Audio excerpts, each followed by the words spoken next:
Assalamualaikum warahmatullahi wabarakatuh. Alhamdulillah wassalatu wassalamu ala Rasulillah, amma ba'd. Pada pertemuan kali ini kita akan membahas hal-hal yang membatalkan pahala puasa.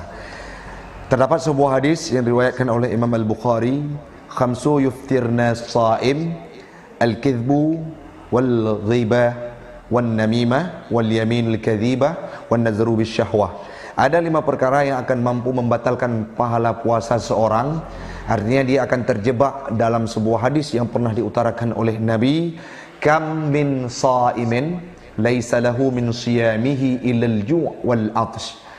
Berapa banyak orang yang berpuasa tetapi mereka tidak mendapatkan apa-apa dari puasa tersebut kecuali hanya haus, dahaga dan lapar. Kenapa demikian?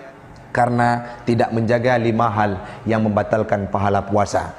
Apa saja yang membatalkan pahala puasa? Yang pertama, al-kidhbu, dusta, berbicara yang berbalik dari fakta, berbicara yang terbalik dari kenyataan, itu disebutkan dengan dusta. Nabi sangatlah anti terhadap orang-orang yang dusta. Beliau pernah menyampaikan dalam sebuah hadisnya, al-kidhbu la ummati, orang-orang yang berdusta, orang-orang yang berbicara bukan pada faktanya, maka itu akan termasuk dalam kategori dusta dan bukan umatku, kata Nabi. Sehingga dusta ini memicu untuk hilangnya pahala puasa yang sedang kita laksanakan nantinya dalam bulan suci Ramadan. Dusta ini juga merupakan sebuah pekerjaan yang keji, yang mana tidak ada pada diri Nabi dan tidak pernah beliau melakukan aktivitas ataupun hal-hal yang berbau dusta. Di zaman yang milenial ini lebih dikenal dengan bahasa yang lebih familiar di kalangan pemuda-pemuda sekarang adalah hoak. Isu-isu yang hoak itu termasuk orang-orang yang penyebar isu hoak, termasuk dalam kategori berbicara dusta. Maka dalam bulan Ramadan ini haruslah kita jaga supaya utuh pahala puasa yang kita lakukan dalam bulan suci Ramadan. Yang kedua, al-ghibah. Apa makna ghibah? Ini ada beberapa pendapat ulama, sedangkan dalam kitab Taisirul Khalaq dijelaskan bahwa ghibah dzikru akhika bima yukrahu walau fi wajhihi, membicarakan terhadap kawan kita, saudara kita, tetangga kita, akhi kita. Dzikru akhika bima yukrahu, dengan sesuatu yang mana akan membuat dia marah kalau dia mendengar apa yang kita bicarakan, walau fi wajhihi, sekalipun hal tersebut ada pada dirinya. Misalkan seseorang yang hitam kelam, dia marah saat kita sebutkan hitam, kita berbicara terhadapnya di belakang, walaupun hitam adalah bawaan tubuhnya, maka itu termasuk dalam ghibah.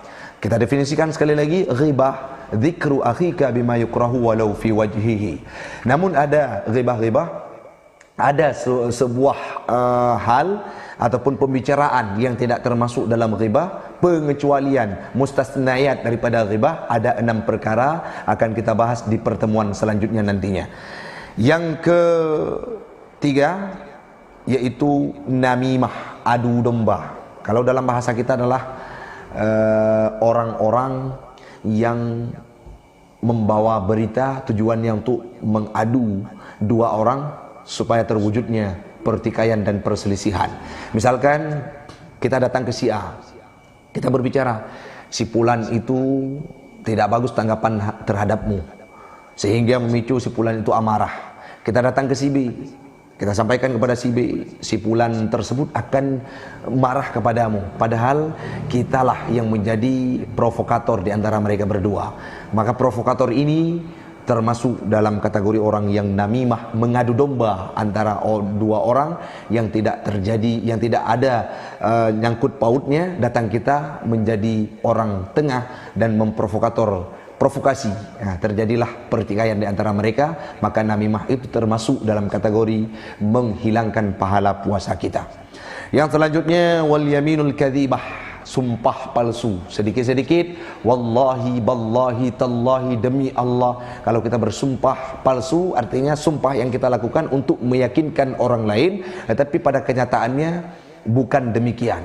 Misalkan ada suatu hal yang memang sudah terbukti kita yang melakukannya, tapi kita bersumpah bahwa kita tidak melakukannya, maka sumpah palsu itu termasuk dalam suatu hal yang membatalkan pahala puasa kita. Yang terakhir, an-nadhru bisyahwah, melihat dengan pandangan batin. Ini ada beberapa kajian, ada yang berpendapat kalimat an-nadhru dan ra'a itu berbeda. Kalau ra'a itu melihat sepintas, tetapi kalau an-nadhru itu melihat lebih dalam. Maka an-nadhru bisyahwah, melihat sesuatu hal dengan pandangan syahwat, itu akan memicu batalnya pahala puasa yang sedang kita kerjakan. Bagaimana contohnya? Misalkan kita lihat seorang perempuan bukan dengan pandangan biasa, sehingga akan memicu tergentarnya syahwat yang kita miliki, maka itu akan membatalkan pahala puasa kita. Begitu juga kalau dalam bahasa Aceh, ingat ke payih, kalen payih ingat ke bilih, itu akan membatalkan pahala puasa kita. Seperti itulah perumpamaannya. Maka 5 hal tersebut harus kita hindari supaya kita tidak termasuk dalam kategori orang yang berpuasa tidak mendapatkan pahala, hanya yang ada lapar dan dahaga dalam kehidupan di bulan suci Ramadan. Yang pertama dusta, yang kedua ghibah, yang mengupat, yang ketiga namimah, adu domba, yang keempat al-yaminul kadzibah, sumpah palsu, yang terakhir melihat sesuatu dengan pandangan syahwat, itu akan membatalkan pahala puasa yang kita laksanakan. Semoga bermanfaat. Ikutilah terus, jangan lupa di-share, di-like dan di-subscribe. Assalamualaikum warahmatullahi wabarakatuh.